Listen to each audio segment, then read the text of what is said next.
It is at the top of the hour, and I'd just like to welcome everyone who's joined us for this national webinar. This is a series that is hosted by the TB Centers of Excellence in partnership with the National TB Nurses Coalition. This is an effort through the National TB Nurses Coalition, and we're happy to be partnering on this. This is a topic that was requested by several nurses that are providing TB care out in the field, really wanting to take some time to think about what are some of the special, unique circumstances that we need to be mindful of when we're navigating our patients through TB care when they also have mental health needs. My name is Ann Raftery, and I'm going to be your moderator for today's webinar. The host of the webinar is the Khine International TB Center, and we are one of 4 TB Centers of Excellence. The Centers of Excellence provide support to all the jurisdictions you see on the map here throughout the US and the US affiliated Pacific Islands. The training was funded by the Centers for Disease Control and Prevention through a cooperative agreement. Just a few tips for today's webinar. Please keep your audio on mute throughout the presentations, but we'd love to hear from you by the chat if there are questions that you have for the presenters, or if you'd like to share some comments on your responses to what you're hearing in terms of the presentations. Please feel free to use the chat for that. If you are having any problems with your audio, look for the microphone icon in the lower left-hand corner of your screen. You may need to switch to phone audio, which may be a better connection for you. So you would click on the caret to the right of the microphone and then select switch to phone audio and follow the prompts to do that. If you'd like to enable the subtitles, you would click on the live transcript button that you see at the bottom of your screen. To get continuing education units for this session, you've accomplished the first 2 requirements. The third one is to complete and submit an evaluation form at which you'll get a link at the end of this training. And I think you'll have about a week to complete that. So keep a lookout for that. And if you don't see the link, please reach out to us at the end. Now it's my pleasure to introduce your presenters for today's webinar. From San Francisco, California, we have Dr. Janice Louie, who is the Medical Director of the San Francisco Department of Public Health TB Clinic and an Associate Clinical Professor in Adult Infectious Diseases at the University of California, San Francisco. She is also a medical consultant for the Khine Center, and with her is Khine, who is one of the nurse case managers at the San Francisco TB Clinic, where she provides case management to active TB cases and also is an alternates in her role as charge nurse for daily clinic duties. From the state of Washington, we welcome Dr. Joanne Huang, an infectious disease pharmacist and antimicrobial stewardship coordinator at the Valley Medical Center in Renton, Washington. Joining us from Texas Center for Infectious Disease, we welcome Shannon Faith Brown, Dr. Sergio Orozco, and Mr. Anthony Palomo. Shannon is currently the TB case manager for the Texas Center of Infectious Disease. She also served as the interim chief nurse executive and the outpatient clinic manager to include employee health, multi-drug resistant treatment, and Hansen's disease programs. Dr. Orozco is a licensed pharmacologist in the state of Texas with specialized training and experience in severe mental illness, substance use disorder, and forensic mental health. His work with TCID focuses on supporting the care of patients with tuberculosis, mental illness, and substance use disorder. Anthony is a licensed professional counselor and chemical dependency counselor with expertise working with patients who suffer from substance abuse and dependence. He also brings additional specialized training in opioid use disorder treatment and stabilization. So we have a really wonderful cast of experts with us today on this topic. This is our outline for the agenda today, and with no further ado, I'd like to say that our presenters have nothing to disclose, And now hand off to our first presenter, Dr. Janice Louie, to get us started. Hello, everyone. So we have a quick case to present to start us off. There's only a few slides because this is a case that basically has one complicating element to it, but it happened in 2018 and it remains in our minds even now up to 2023. So this was a case that was referred to us by the primary care provider for program clearance. And this was a 60-year-old male from the Philippines. He was asymptomatic. At the time, we did not have electronic medical records in place, so a lot of what we used to assess patients was pretty much based on a one-page written referral with a one-liner. And then a lot of the history and medication history was provided typically by patients, and that's what we relied on at the time, because again, we did not have access to full electronic medical records. In 2018, we were all paper chart. So this 60-year-old male from the Philippines presented to our clinic for program clearance. He reported that he was asymptomatic. He reported that he had a history of gout and depression. Although when he told us his medications, he did list that he was on several. And that included some that made us think, maybe this patient has a mental health history. It included lorazepam, trazodone, risperidone, Wellbutrin, and PRN, ibuprofen, vitamin D, and calcium. He stated that he took occasional beer and brandy and smoked 5 to 10 cigarettes daily.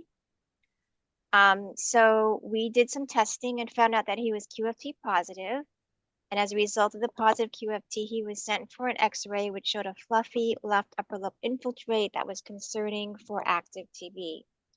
So we collected sputum in this clinic, and in the nursing notes going back to 2018, there's a note that when the patient was brought in to get induced sputum, he became very agitated, feeling very short of breath, and subsequently refused sputum induction.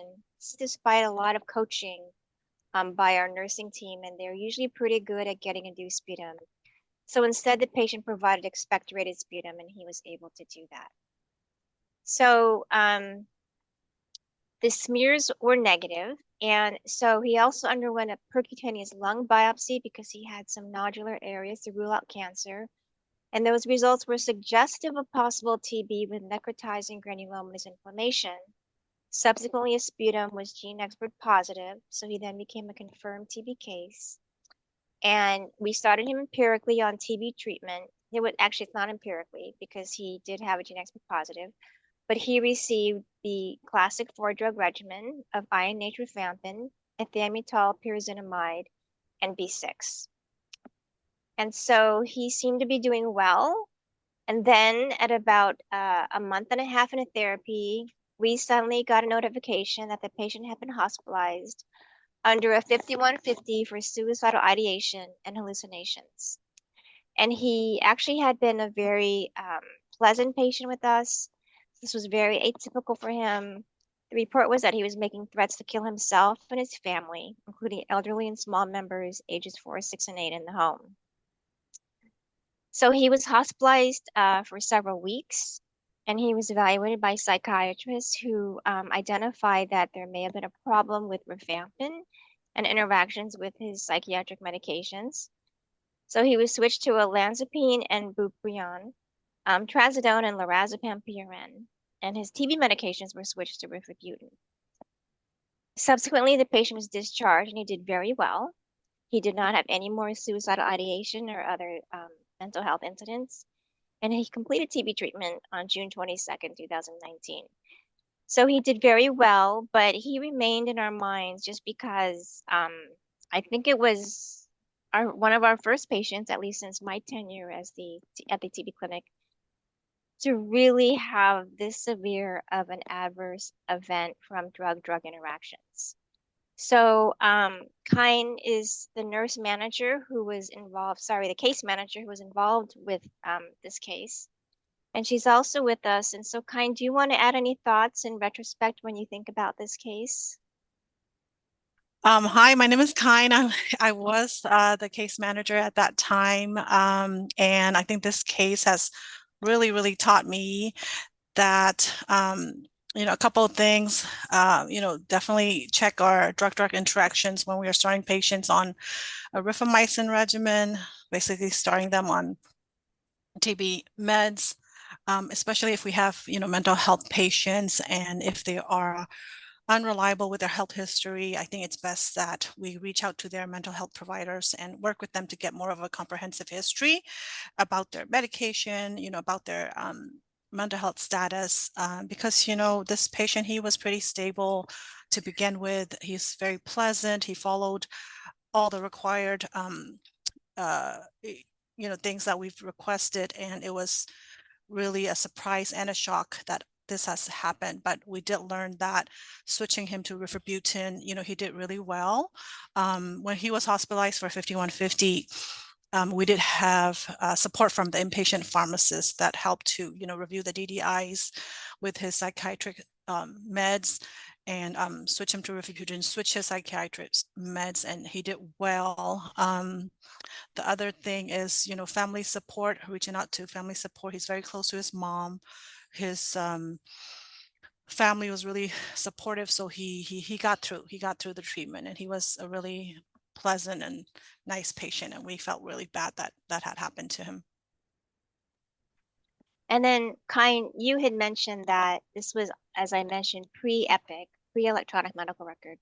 Definitely. So it does take a bit of like legwork, because oftentimes patients will just bring in some bottles, but not all the bottles, or no medications at all. Right. And so we now know what his medications, but at the time, I'm not sure you did know all of his medications. We didn't, and he I don't think he was even aware to tell us properly what he was going through, and what kind of diagnosis he had. So we with EPIC, it has definitely made reduce these barriers and make it easier for us to look at patients' meds. And now we're also, we did this before, but we want to make sure that patients bring medicine, and we go over all the meds that they are on. Right. So we now actually, along with not only psychiatric medications, but antihypertensives, the new anticoagulants, many drug interactions. So we now have in place protocols where both the provider and our nursing team will review all medications of patients and drug-drug interactions with rifampin, rifabutin, and any other medications, just so we can be more aware of what to monitor, what to communicate to PCPs about. For example, if a patient is on 3 different blood pressure medications, we'll ask for help in monitoring blood pressure if we start a rifamycin. But I think even as a doctor, I was not really aware of the potential for really bad or unexpected events when using rifampin. And so we're now kind of finally have a protocol in place where we can at least be aware of potential interactions. What we do need, but what we don't have, but we have Joanne here now, is an ID pharmacist to help us to interpret relative, challenges with different interactions. Because when you look in lexicon, it just says yes, no, yes, no. And that's not always so easy to elaborate or elicit, just because sometimes if it's not published or if it's not in the literature, in my experience, Joanne, lexicon will just say no interaction, but really what it's supposed to be is no known interaction. And I've learned also that for other classes of medications, you just have to kind of start to become somewhat savvy as far as this in the same class, this new drug, as another drug where there's a complete X interaction. And that just because it says there's no interaction doesn't mean, it just means it hasn't been studied yet. But I'm going to turn it over to you to talk more about rifampin and rifabutin and what we should be thinking about when we're dealing with mental health medications in our patients. Thank you for a great case. I'm already seeing in the chat that you guys are identifying some drug-drug interactions, which is great. It is a very realistic case that still happens on a regular basis, just because rifampin can interact with almost anything, I guess you can think about. So it's always like, if you see rifampin, your first thought should be, let me check the med list and see if anything interacts. I just want to make sure that the right screen is showing Anne or Jeannie.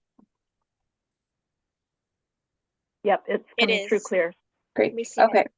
So just to give a very broad overview, because we talked about a couple of different types of rifamycins in this case, there was mentioning of rifampin and rifabutin. There are 3 types of rifamycins that we think of when we're treating TB or latent TB. Rifampin is going to be your most common, and that's generally your broadest inducer. So here I've just listed it's a 3A4 inducer, as well as many other CYP3A or other CYP inducers as well. I've also listed how these medications are supplied, since we'll talk about that briefly on the last slide. Rifabutin is a bit narrower in spectrum in terms of its drug-drug interaction profiles, so it primarily just induces 3A4, so much cleaner than rifampin. Rifapentine is also a bit cleaner than rifampin, where it also just induces 3A4. So here are just some common drug-drug interactions I think of. I think it's like almost impossible to remember everything that rifampin can interact with. So remembering like general classes is the best way, I think. And that way you can have like a red flag when you're looking through med lists and being like, oh, this looks suspicious, and maybe do a little bit more digging on certain things. So here I've listed opiates, opioid use disorder therapy medications such as methadone and Suboxone, anticoagulants, as Janice had mentioned, with warfarin and direct oral anticoagulants like apixaban or rivaroxaban, oral contraceptives, steroids, and in our case, antidepressants or mood stabilizers. So generally, when I think about the induction profile of these different rifamycins, we talked about which CYPs they will induce, but we never really talked about how strongly they induce 3A. So when I'm generally thinking about 3A4 induction, rifampin will be the strongest. Rifabutin has around 70 to 80% the induction profile of rifampin. And then rifabutin is around 40% induction profile of rifampin, making it much more of a moderate inducer. And therefore, when it does interact with drugs, you don't always see like clinically signs or symptoms of patients losing efficacy or experiencing toxicity with medications. Generally speaking, when we have patients on rifamycins, we have 2 options. We have dose titration or switching to alternative agents. And the decision to pick one or the other really depends on the risk of toxicities that patient will experience. Generally, these are cases if your inactive drug is converted to an active drug because the rifamycin will induce that drug, creating more active drug. Or loss of efficacy, which this may be a little bit more difficult to detect depending on how many meds that patient is on. So for our patient, that patient was on several different mood stabilizers that would interact with rifampin, and that suggests that this patient needs, like, for their medications for mood or depression or whatnot is quite significant. So potentially altering some of those could be quite impactful for that patient. So as you guys have listed in the chat, things like the lurasidone is the primary drug-drug interaction, as well as some of the other antipsychotics that were mentioned, including like the bupropion and the risperidone. In terms of drug interaction considerations, normally when we are trying to anticipate when these will occur, most of the time providers will use the half-life of that drug to estimate the required time to maximize an enzymatic effect. This rule tends to work better for drugs that inhibit CYPs, but for inducers, you have the additional factor of that you also need to account for the additional time needed to produce additional enzymes. And that's why you can see this delayed effect. So therefore, proactive titration of interacting meds is pretty crucial. You need to be thinking ahead when you're adding new medications that will interact with chronic meds. And you also have to think about the de-induction phase, which I've written here is about 2 to 4 weeks after a patient stops taking their rifamycin.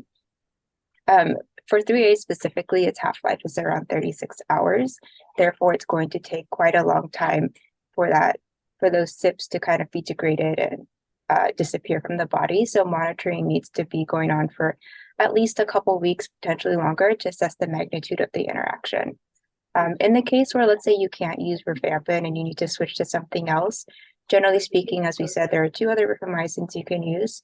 The preference into what you can use is primarily based off of availability and patient preference, I would say, as well as induction profile. So normally I think about rifabutin because it is a moderate inducer compared to rifampin. The other thing I try to be mindful of is pill burden. So Again, rifapentine is just weekly, but you're asking that patient to take potentially 6 tablets or more per dose compared to 2 per dose of the rifampin or rifabutin, and that could potentially impact their preference. Like, I personally don't want to take 6 tablets at a time. The last thing I'll leave you with is a drug-drug interaction resource that's recently been published by UCSF. It's freely available, so the link is on this slide.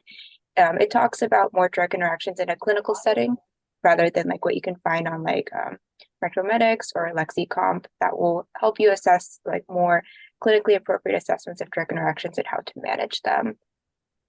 That's all I have, so I'm happy to pass it back to you and or Janice. Great. Thank you so much, Dr. Huang, and also San Francisco for that opening case that really, I think, highlights the importance of a team approach to doing that initial assessment and ensure in that double check for any potential drug-drug interactions with patients with these dual diagnoses, and as with other comorbidities. And now we have from the Texas Centers for Infectious Disease, a second case that will, I'd love to go ahead and invite Shannon to get us started. Shannon, if you want to go ahead and share your screen.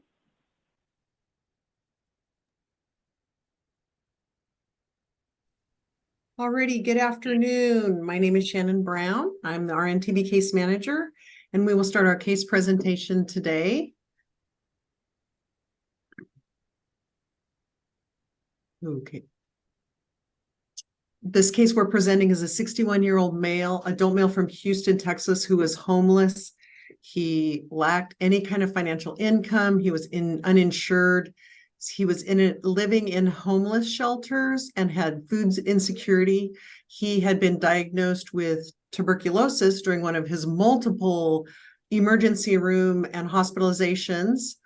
His diagnosis was bilateral pulmonary cavitary TB. He also had multiple comorbidities, untreated hepatitis C, an aortic root aneurysm, pulmonary TB, a pulmonary embolism, severe hypoglycemia, COPD, severe malnourishment, oxygen dependent, and a smoker.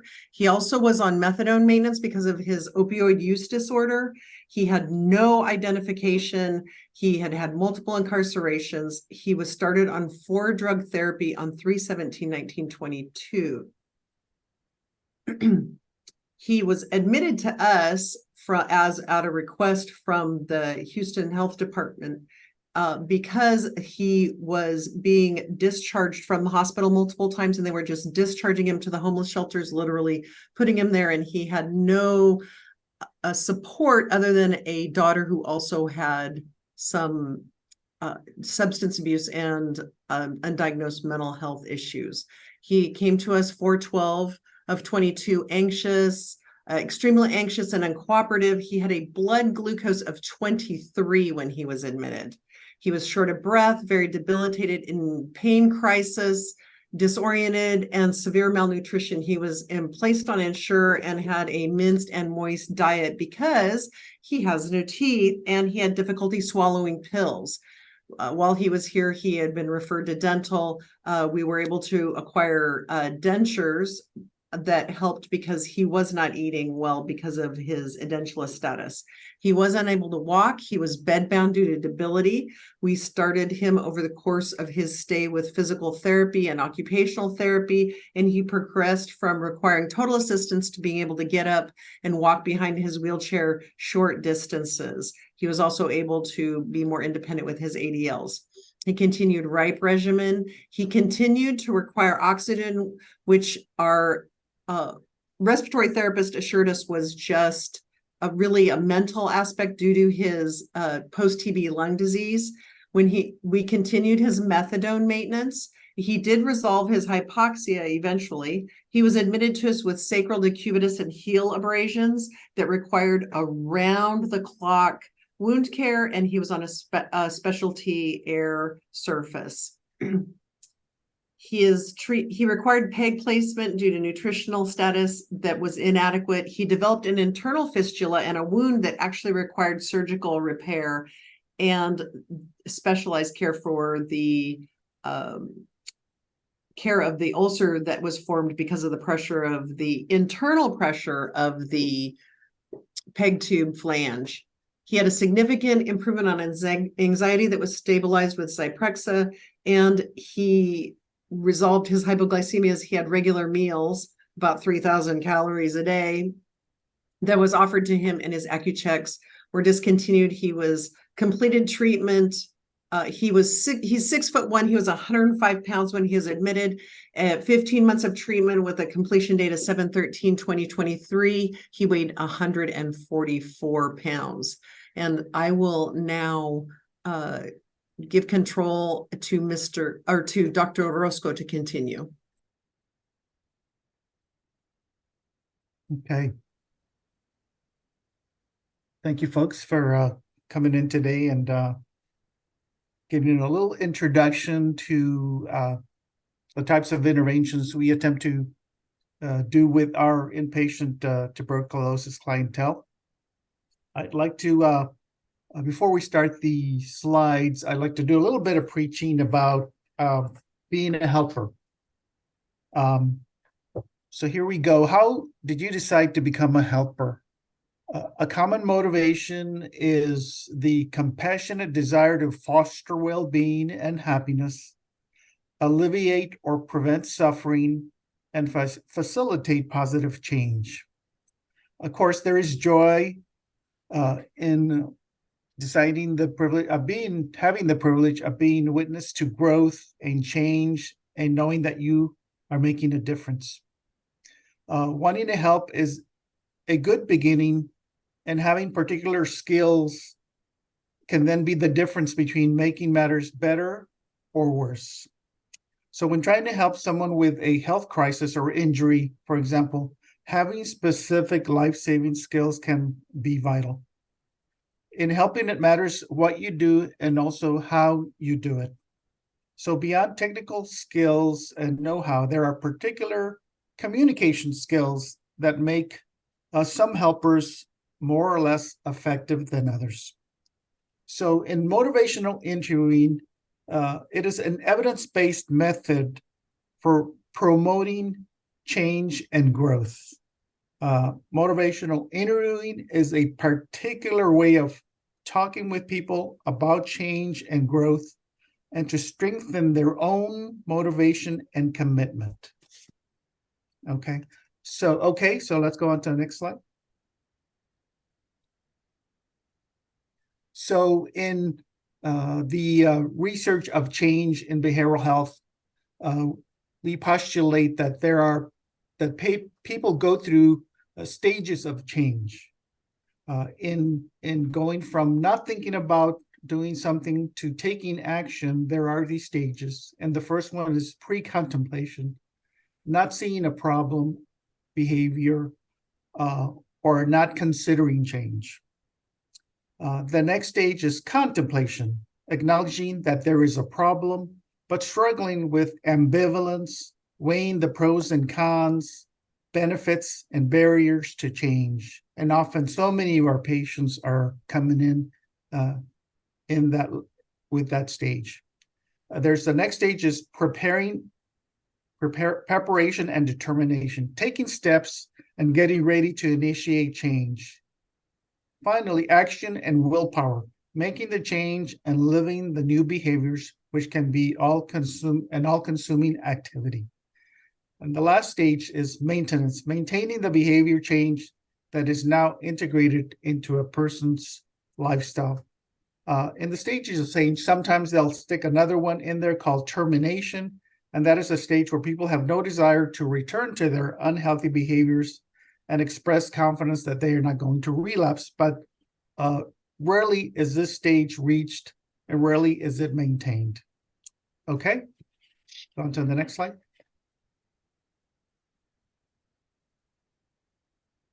So here are some of the principles of practicing motivational interviewing. Some of the principles are expressing empathy, seeing the world through client's eyes, which allows the client to feel heard, understood, and more honestly share their experiences. Developing discrepancy, illustrating and developing a perceived mismatch between where someone is and where they want to be by examining the discrepancies between current circumstances, behaviors, and their values and future goals. Rolling with resistance or dancing with discord. Avoiding eliciting resistance by not confronting the client when resistance occurs and when you experience it. Instead, working to avoid a negative interaction and helping the client to identify their own solutions. And then finally, supporting self-efficacy. A strength-based approach that believes clients have within them the capabilities to change successfully, and supporting self-efficacy by focusing on previous successes, current successes, highlighting their skills and strengths that they already are showing and demonstrating. Okay, next slide. So here are some really important components of motivational interviewing. And if somebody is, any of us is thinking about learning the skills of motivational interviewing, here are some really important things that are part of it.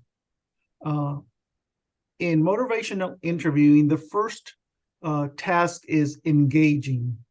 And engaging is the process of carefully listening to the patient, carefully respecting the patient's where they are at, trying to see the world through client's eyes, which allows the client to feel heard, understood, and more honestly share their experiences.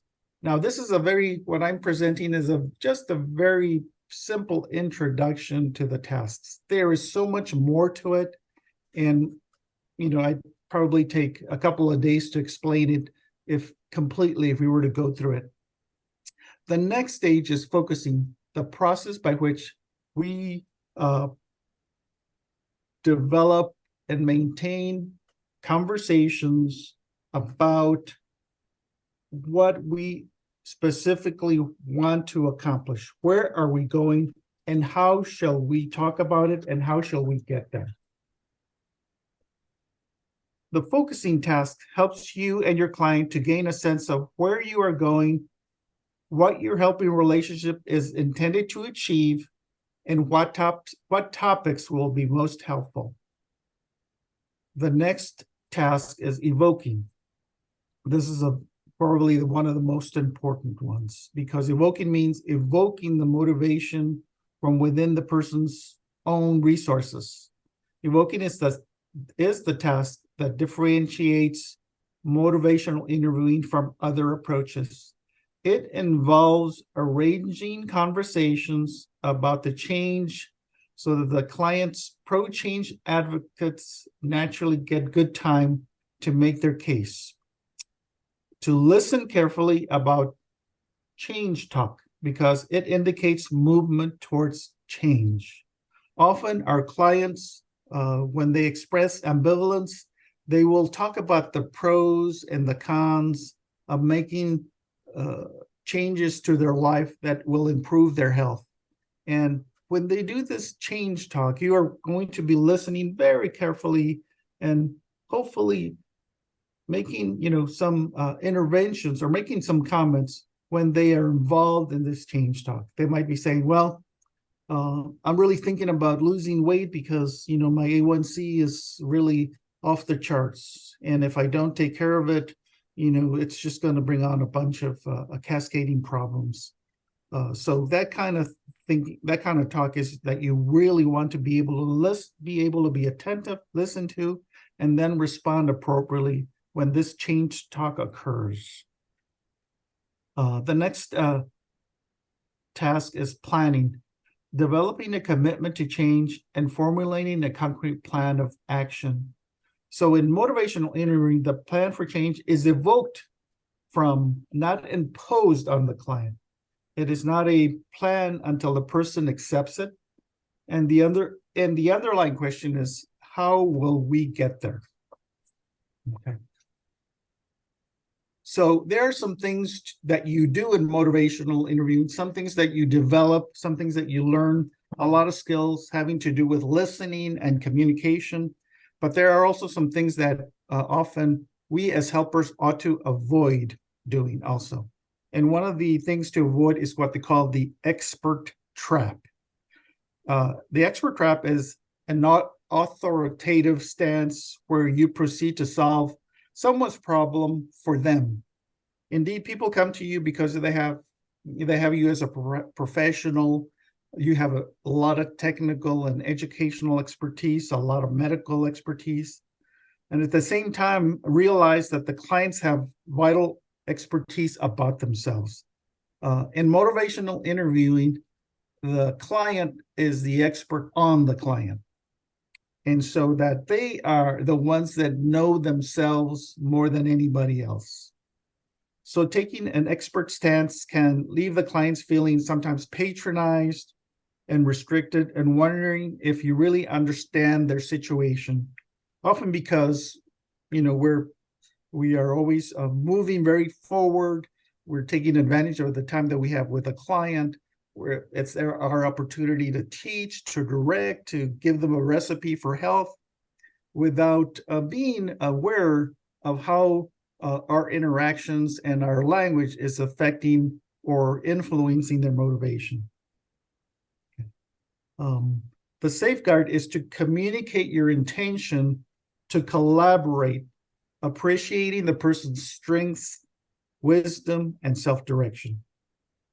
Another thing to avoid is what they call the persuasion trap, erring on the side of directing, finding yourself taking responsibility to convince someone to do something.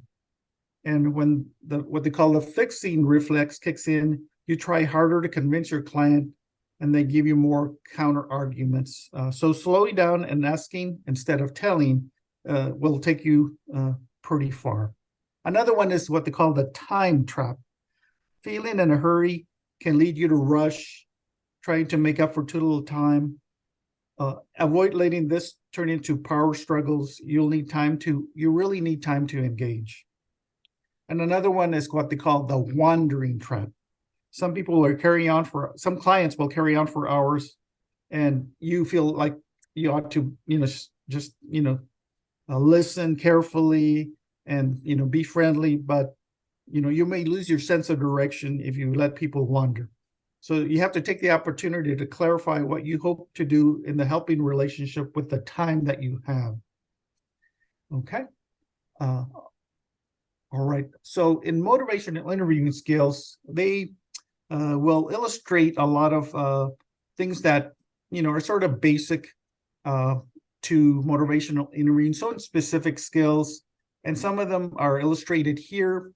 And an acronym can be OARS, OARS, open-ended questions, affirmations, reflections, and summarizing. These are like techniques and skills that you learn over time as you practice motivational interviewing. Open-ended questions are questions that cannot be easily answered with a yes or no. They have to involve elaboration, seek understanding, and elicit change. So open-ended questions are better to ask a client because in their response, there may be some talk of change, some elements of change. And so you want to be able to evoke that from the client through open-ended questions. Affirmations, those are statements that recognize the strengths and efforts that patients are putting in just by engaging with you, coming to their appointments, taking their medications, being attentive. Reflections are reflecting back the patient's own words and seeking to express empathy by demonstrating an understanding of the client's perspective. Reflections are when you have had a conversation about strengths, weaknesses, problems, solutions. It is vital that you reflect your understanding of what the client has said. Often, a client has feelings and thoughts that they want to share with you. They will express it in words, and sometimes the words that they express may not be really, cannot really express how they feel and believe. So when they express to you their understanding of where they're at, then you take those words, that their language, it enters your mind, and then you reinterpret, and then you think that you know what the client is doing, what the client thinks, what the client believes, and in your own mind, you're processing and trying to come up with some idea of where the client is. But often that's not really complete. When you attempt to reflect back what you believe you understand about the client, that is when you have a lot of checks and balances. And it's necessary for you to have very accurate reflections so that the person feels that you really understand where they are coming from, and you develop a greater strength of a relationship. And then in summarization, it's recapping what has occurred in conversation, or part of conversation, or entire counseling session. So summaries are just a way of putting everything together at the end of a session. And of course, calling attention to important elements that were discussed. So motivational interviewing, let me just put a little nutshell on that, do a little bit of preaching.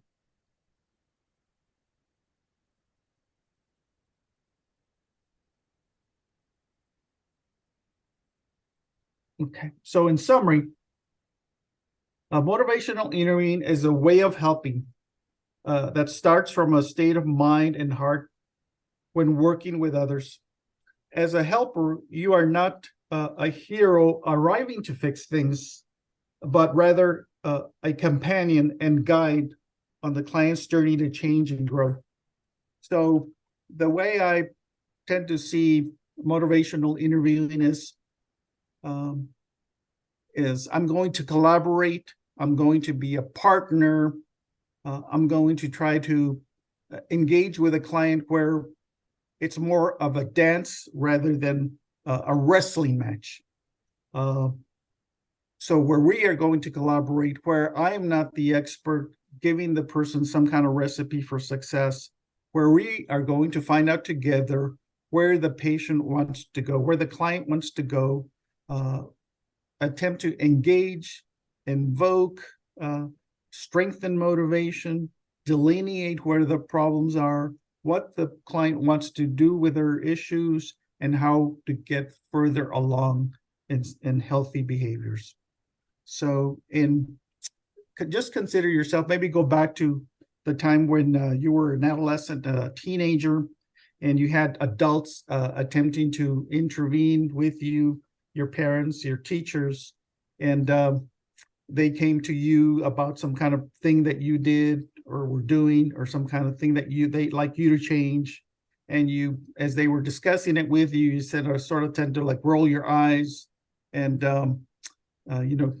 just tolerate their presence, and then not really do much with what they have to say. But just imagine if someone came to you and changed that whole paradigm, changed their whole approach to you in addressing some of the things that were happening at the moment. If they were to come to you with a very, like say, motivational interviewing approach, things would be quite different, And we tend to use motivational interviewing with so many of our clients at TCID that demonstrate many, many unhealthy lifestyles and behaviors. And our approach is to engage them into thinking that perhaps there's a better way to live, a healthier way to live. And if they were to consider it, that maybe their journey in life, their trajectory could be quite different and much improved. So that's where I will end my little talk. And Mr. Palomo will talk about substance use and harm reduction. All right. Good afternoon, everyone. Thank you, Dr. Rowe. Thank you, everyone, for attending. Let's see, we're going to talk about substance use, right? So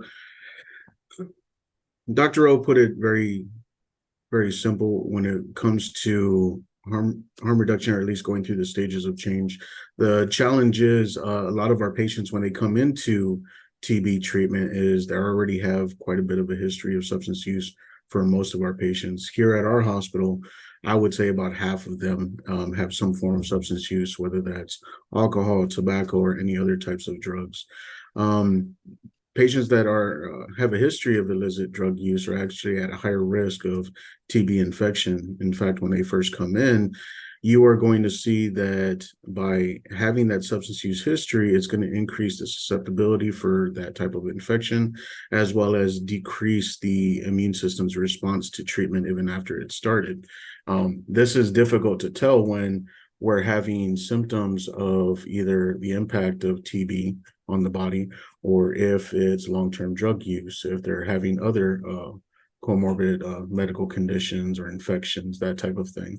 So we navigate that best we can, especially upon admission, and go from there. Different other areas that are associated with substance use, as far as the impact on treatment, again, like I mentioned, was tobacco use, alcohol use, but we're also seeing a big history as far as homelessness or incarceration. For these patients, it will be more complex. We will have more infectious diseases that we have to address. They will take longer to actually become AFB negative, or to be off the mask and no longer be airborne infectious. And then the impact of long-term, especially IV drug use and things like that, there's going to be an increased risk for mortality because their body has been impacted for so long when it comes to substance use, as well as going untreated or not taking their conditions seriously when it comes to experiencing coughing up blood and some of these other areas. As far as that culture, some of these medical conditions are often not taken seriously until that person is no longer able to walk, which we find in most cases. Some of the different treatment options we'll see, support groups, educational groups. We try to do educational groups here on campus. We'll invite a lot of other programs such as Beat AIDS, San Antonio AIDS Foundation, and let me see, Family Violence Prevention Services when it comes to domestic violence, just teaching them about some of the other programs that are available in the communities that can provide those ongoing services even after they are no longer here for TB treatment with us. As Dr. O said, we use motivational interviewing, cognitive behavioral therapy, contingency management, and family behavioral therapy when we do have patients that have active families that are assisting, whether that's providing special boxes of gifts and things like that to keep them motivated and staying in treatment, or if it's just them trying to keep track of their treatment while they're with us, because they are with us for quite some time. Sometimes it may be as short as weeks. We've had patients that have been with us for up to 3 years in treatment due to some cases such as XDR, things like that. So it does take time. And then medication-assisted treatment, again, we have our patients that have significant history of substance use, especially when it comes to opiate dependency, fentanyl, things like that. They are unable to commit to treatment if it requires abstinence from the drug. And instead, we use a medication-assisted treatment through naltrexone, methadone, buprenorphine. Specifically here, we focus on buprenorphine since the buprenorphine waiver trainings have allowed our physicians to be able to counter those withdrawal symptoms with that medication and go up or down depending on what their individual case needs. As mentioned in the previous slides, rifampin has a big impact on some of these medications, such as buprenorphine or methadone. So a patient will not receive the full efficacy of that dosage and will need to be adjusted throughout treatment. For example, if they switch from rifampin to rifabutin, all of a sudden they'll receive the full dosage amount or the benefits, and then will have to be decreased, which is what's happening with one of our patients now. But he's doing very well. He is very thankful for the treatment that he's received. But as we work through that process, it's important to realize that it was trial and error on there. We had to get our our process down in order to avoid patients from experiencing withdrawal symptoms. Because if you have a patient that you're trying to get into TB treatment and you're not addressing their withdrawal symptoms quickly and adequately, they will leave or they will discontinue treatment. And if they discontinue treatment, they are going to describe that experience to all the other people that are in their social group and probably other people that also have TB. So when they talk about your facility, or they talk about your office, or how well you do at managing their symptoms when they come to us, when it comes to substance use, that's going to encourage or discourage them from going into treatment. Principles of substance use treatment. Addiction is complex but treatable. No single treatment fits all. Trust me, it's not the same for every single patient. Every patient needs to be individualized. Treatment needs to be readily available. Effective treatment is individualized, like I was saying. Remaining in treatment is critical. Trying to get them from point A to point B. A lot of high-risk behavior, a lot of unsafe settings, so you have to evaluate each patient differently. Counseling, other behavioral therapies are also critical components, agreed. Treatment plans must be assessed and modified continually to meet challenging needs. Medications are an important element. Coexisting disorders should always be treated in an integrated way. Treatment does not need to be voluntary to be effective. Possible drug use relapse during treatment must be monitored continuously. And then treatment programs should assess for HIV, AIDS, hepatitis B, C, and other infectious diseases. Okay. Harm reduction. Harm reduction is defined by the National Harm Reduction Coalition as a set of practical strategies and ideas aimed to reducing negative consequences associated with drug use. This is a link that's provided for the SAMHSA website that just gives you examples of the harm or the evidence-based approach and different treatment options as well as providers. So with that, what I want to really bring home to y'all, I know this was a quick summary. When it comes to harm reduction, we have to understand that, especially when it comes to substance use, there are a lot of different ways to measure success. If you have somebody that comes into your clinic and they're telling you that they have heroin addiction or some other type of addiction, and they're able to decrease that use by 75, 80%, even though they're still going to test positive on urine drug screens and things like that, you have to understand in their world, that is a significant success.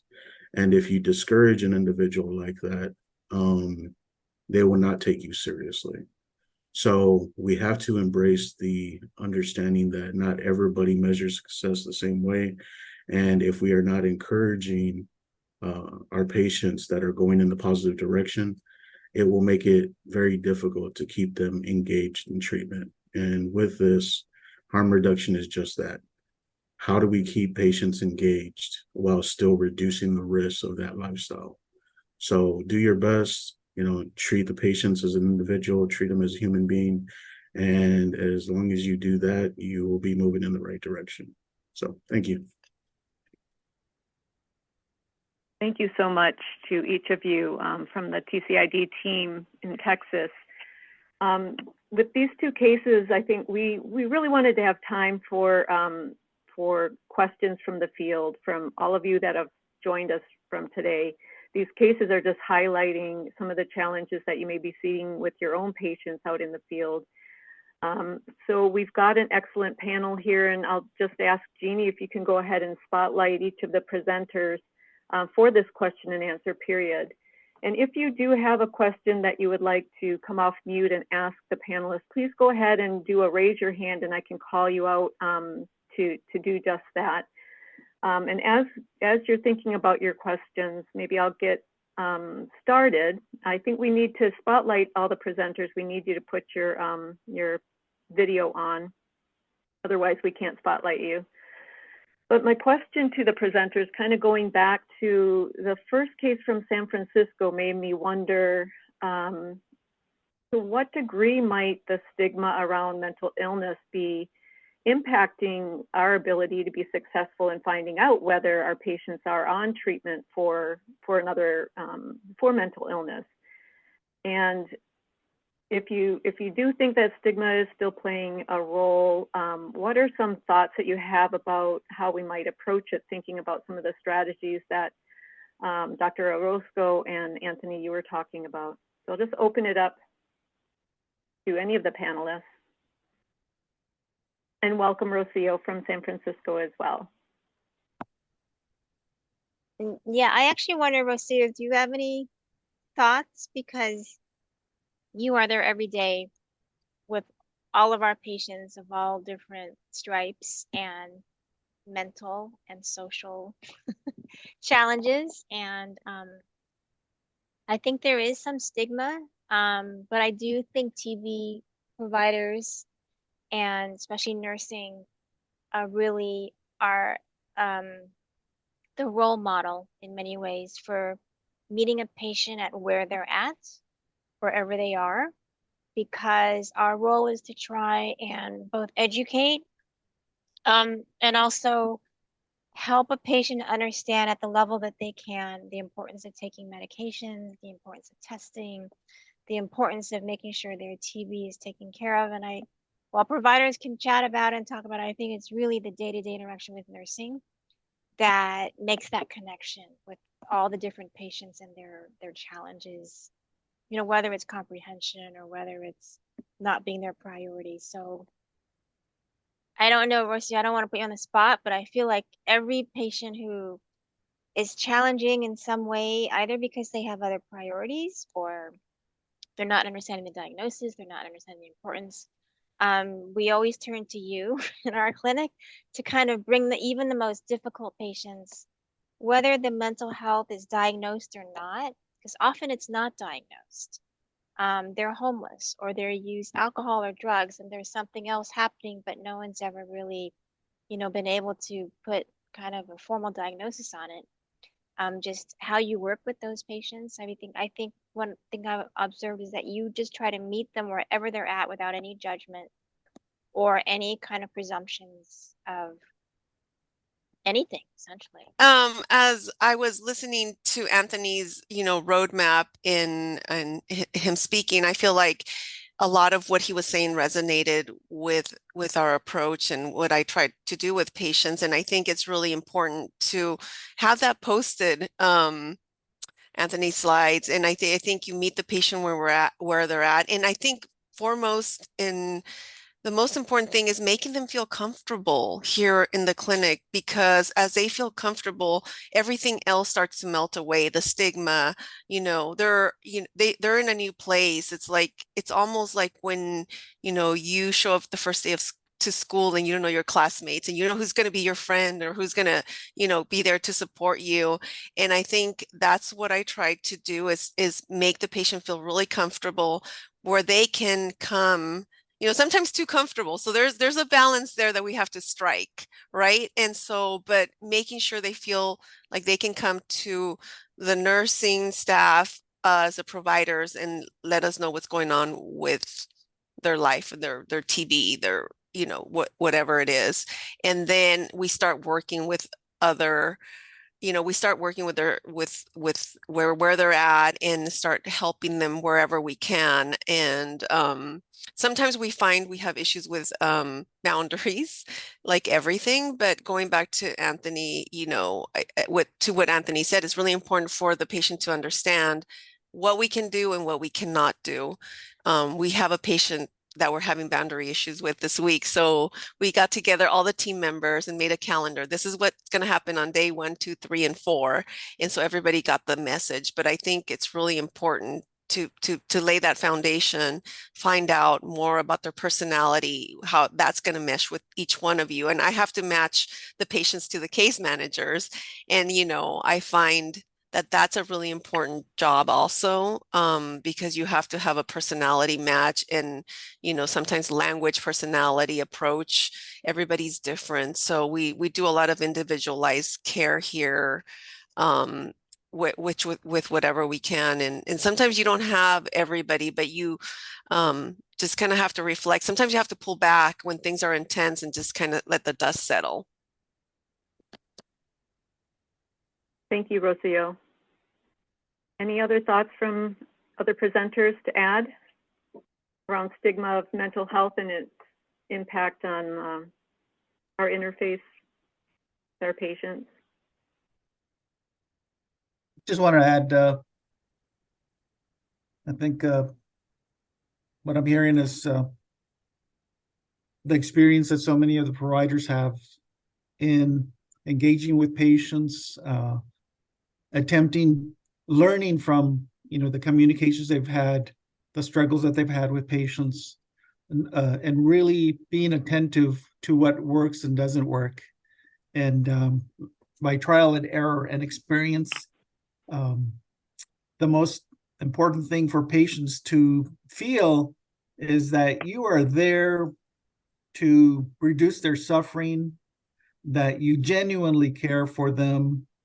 And if in those, initial meetings, if the patient can has that sense that they're number one in that moment when you're in front of them, that really matters. That can take you so far, in the collaboration of provider and patient. At TCID, our patients come in very sick and suffering. So, we give them this sense that we are here to put them back together, that their priorities are our priorities, and that what is important to them is important to us, and that we want to be partners in their health. We want to collaborate, that we're going to dance together. We're not going to wrestle because that's not going to help anybody. And so if they can let us in to their life and let us help them, then that's the message we try to instill in them, so that they can please help us help you, is what our message is mostly about. Anthony is really good at working with substance abuse issues, recovery. I'm have more experience with serious mental illness. Our social workers have very different personalities. Some of them are soft, some of them are more rational and intellectual, some of them are softer in their behaviors. And so we try to match the provider with the patient when we can. So, but what I'm hearing is just the same kinds of things that we try to do that are successful. Great, thank you, Dr. Orozco. And Anthony, anything to add? You got a couple shout outs there, and some of the messaging that you had provided so important. And many of our patients that maybe suffering with mental illness have a lot of trauma behind that and maybe self-medicating, and so consequently, have other issues that they're battling, like substance use disorders and things like that, to try to handle it all. We don't have any other questions. I'd love for you each to be able to have some more time to kind of speak to this issue, since these are the really difficult, challenging patients to get through treatment successfully. And as you mentioned, Dr. Orozco, the importance of instilling that time that you're having with them, that they are the most important person in the room, and that you're really coming alongside to help them. And yet the reality on the ground in the health departments, they may be short-staffed. There's a lot of patients that need attention, and nurses on the front line are really pressed for trying to get accomplish all the things that are coming before them. So just any thoughts about striking that balance, I guess, of being there in the moment and also doing it in the context of all the competing priorities. Well, I'd like to hear from some of your providers. We work TCID inpatient, and the majority of the participants are outpatients. And so when they're anticipating meeting a new client, a new patient, what kinds of thoughts what kinds of things do they think about? How do they prepare for that first engagement with the patient? I'd just like to hear some of their thoughts about that. Yeah, maybe I could invite someone, one of the participants that is, adding to the chat here. I don't know, Michelle, if you would like to come off mute and maybe just kind of share the thoughts that are running by you. We'd love to hear you. Thank you. Yeah, I'm a field public health nurse managing active TB cases, and I have significant history with just community psych nursing as well. And I just was typing in there that I think it's one of the most important things to do is to kind of check ourselves at the very beginning when presented with a new case and we see like, oh, there's some antipsychotic medication on board, or there's some kind of a schizoaffective diagnosis, and to not go down that path of like, oh, great, mental health patient, oh, they're going to be difficult, oh, watch out, and just going into it that way. I make sure I look at what's coming up for me, and to what Dr. Orozco said, yeah, planning for that first meeting is very important. I think kind of making sure we are ready for whatever comes up, and really open and making sure we let the case know that we're not afraid to talk about anything, and whatever comes up, and showing them right away that we're safe and non-judgmental and are ready to help them with all of their needs during treatment, whether it's mental health, physical, and really just listening to what they're saying, because right away they'll tell you what they need and want. It may just not be where we want to go, so we may not hear it. So I think that's some of the most important factors that I've found, is to just be really open, listen to what they're saying, and kind of really prepare for that first interaction. Yeah, absolutely. Thank you, Michelle, for coming off mute and adding that perspective. I see Jeannie also has a question but go ahead, Shannon, did you want to add to it? I was just saying, I saw that somebody was talking about when we have to get the court orders, and certain different jurisdictions use it differently. Some of it it doesn't help the relationship to start off with, if you don't take your meds, you're going to go to TB jail. Like, that kind of kills the whole relationship right there. But there are jurisdictions that feel like that's how they want to start the conversation. Yes, we have a court-ordered wing, and I do encourage referrals to try everything else first, getting resources, addressing underlying needs. If you have a patient who has to work to support the family and leaves really early in the morning, then maybe find a DIS that'll go out really early in the morning, especially if they don't qualify for the VDOT or have a phone or some access to those kind of technologies. But court-ordered treatment is the last resort. It takes a long time. When they get here, they're very angry, and we're very lucky to have a behavioral health team that can address all of their issues. You don't get to be court-ordered because you're just don't want to take your meds. There are usually underlying issues for that: mental illness, substance abuse, social pressures. They're being sex trafficked. They're being work trafficked. They were brought here under less than honest intentions to the United States.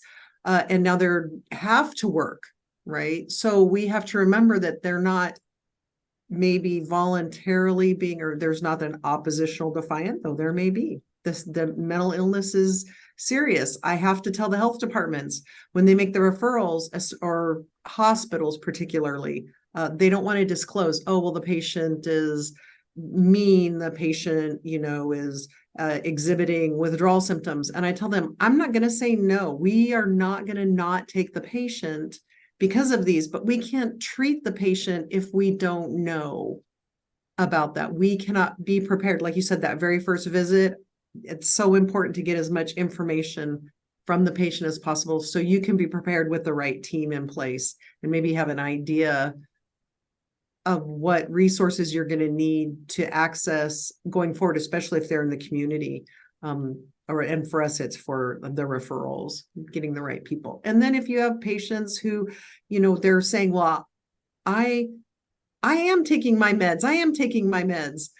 It's the first thing they teach us in nursing school is listen to the patient. Believe what the patient's saying. We had a guy here. He came here under court order. They swear he was taking his meds. We found out once we worked him up, he had intestinal TB. He was not absorbing his meds. He had taken every single dose. He swore he took and I believe him. And we had to switch him to IV meds. And once we did that, his drug levels came up and he was very compliant. So maybe it's, like you said, personalities matter. And maybe it's you. To quote Taylor Swift, I might be the problem. It comes up in so many conversations. All right, thank you. And kind of related to that last question that you fielded from Erica, Jean was also saying, how do you manage denial? So denial is truly the patient doesn't believe that they have tuberculosis, or I think that's what you're meaning, Jean. Any thoughts on that?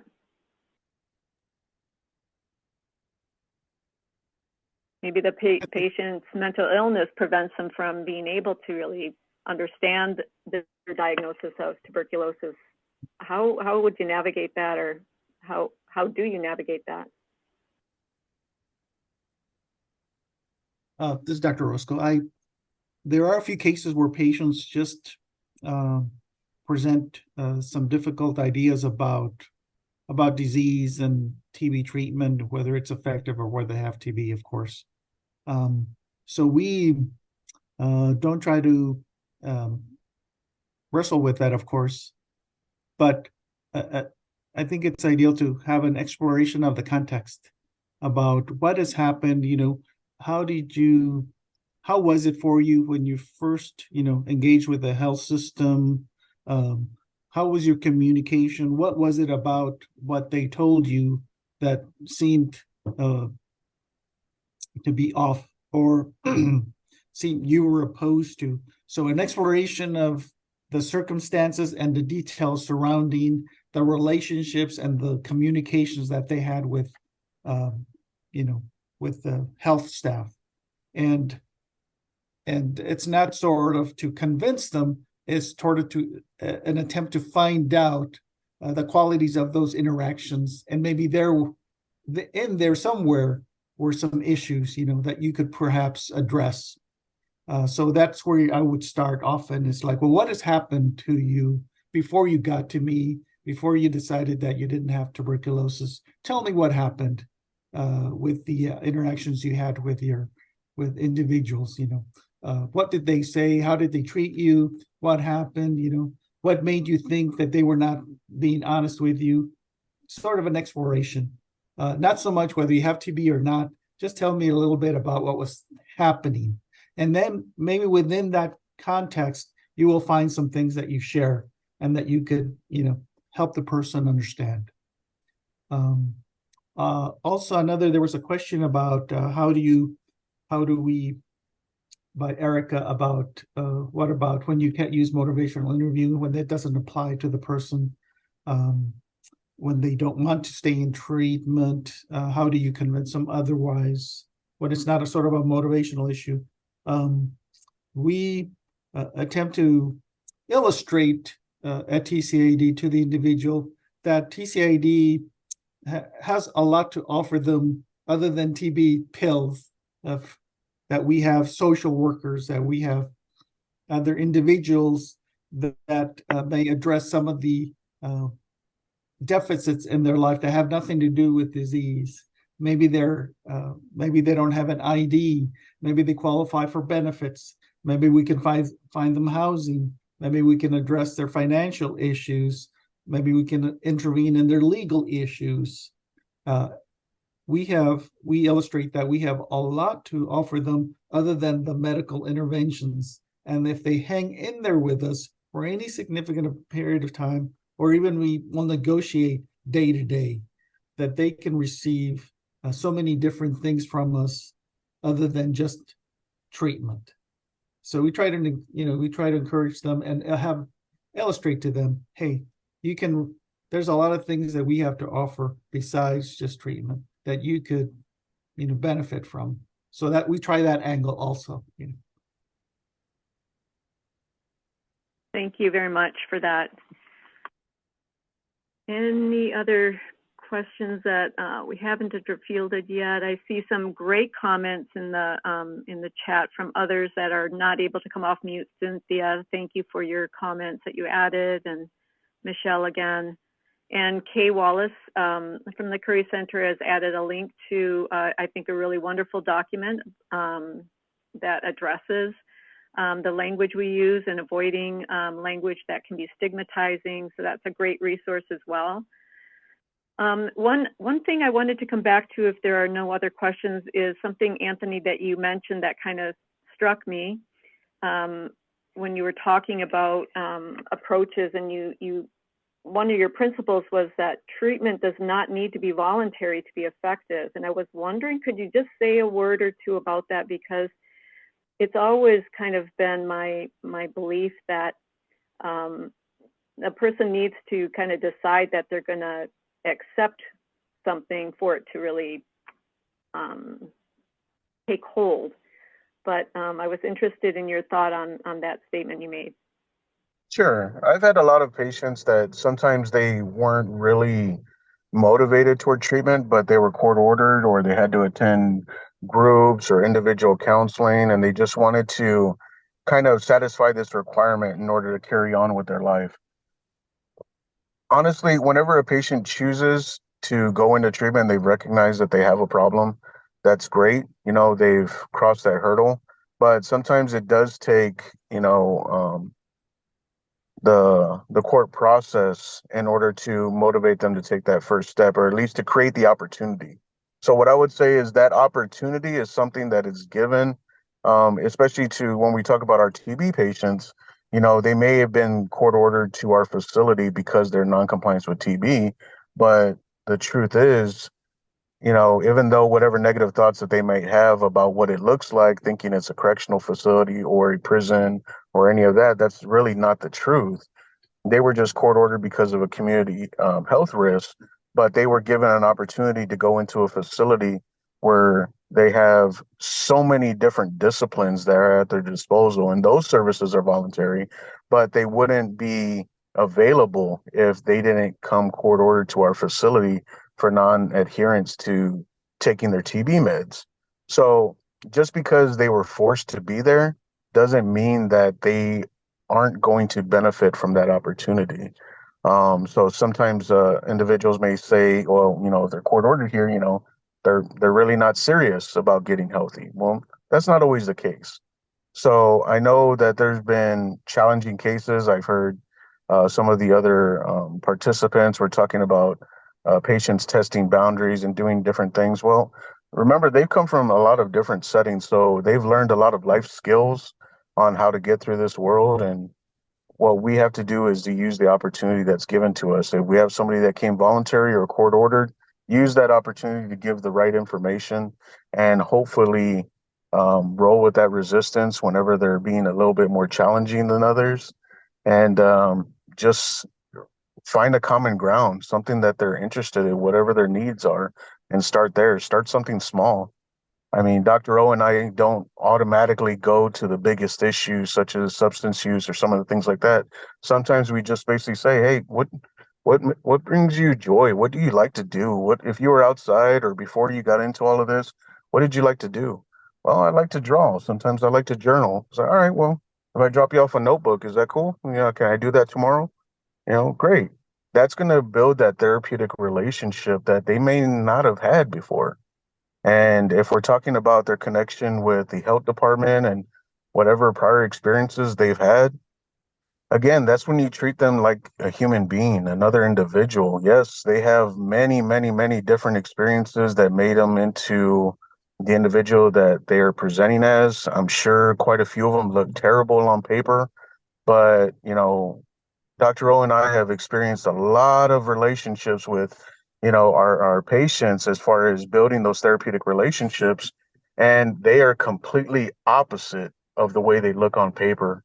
And when given the opportunity, they can do some amazing things.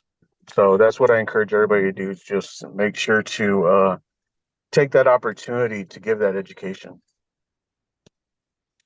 Oh, that's a really profound thing that you just said. It's really kind of retaining that hope that, things can really turn around for an individual, and really appreciate that. We've got maybe about 9 more minutes. One thing that I don't think we were able to touch on, Shannon, that I thought maybe you could bring up, or maybe San Francisco, Rocio, you have something similar, just in terms of tools for assessing for the special needs around mental health issues or substance use disorder kind of assessment related information. Is there a tool that you have found to be quite useful, and or sort of what are those key areas that you're exploring when you're making that assessment, other than comorbidities and treatment that they may be taking? What are some of the other questions that you're asking to make that assessment? The social workers have quite a lengthy assessment that they do that touches on all aspects of their lives. And we ask about safety and food security and past childhood traumas. We do a PHQ-10 to assess for depression. We also have the underlying, we have COEs and COWs for withdrawal, getting to see how patients are doing. That's more Anthony's ballywick right there. But the social workers, that's why when you're going in and not being prepared to take that time, you don't want to feel like they're rushed. You see the doctor and they're like, they keep looking at their watch or they keep standing up to leave. And you can't always do the assessment all in one setting. And it's important to do that comprehensive assessment to find out what their pressures are and to take the time to really get to know the person who's in front of you. They're a person who happens to have tuberculosis. They are not tuberculosis. And I think a lot that language there, that making sure, you're TB. No, you're not TB. You wouldn't call them TB. So don't treat them like that. They're more than why they came to us.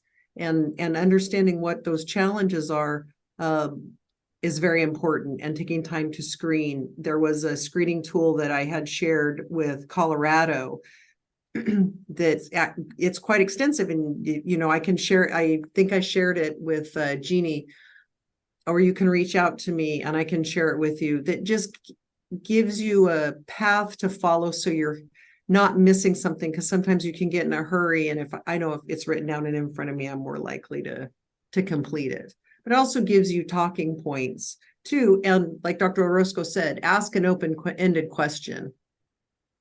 Not ask it. I don't want to say make them talk to you, but I guess it's sometimes like having teenagers, right? How was your day? Fine. That may be as good as it gets initially. AP? This is Rocio. I hope you can hear me. We currently do not use a substance use disorder tool here in San Francisco, but we do use a dementia screening tool, which has been really useful. So that only makes me now want to look at your tool, Shannon, and see if we can implement that also for some of our patients. Using tools has been super way to organize your thoughts and to have a more systematic approach. So I will be happy to get that tool if I can from Jeannie.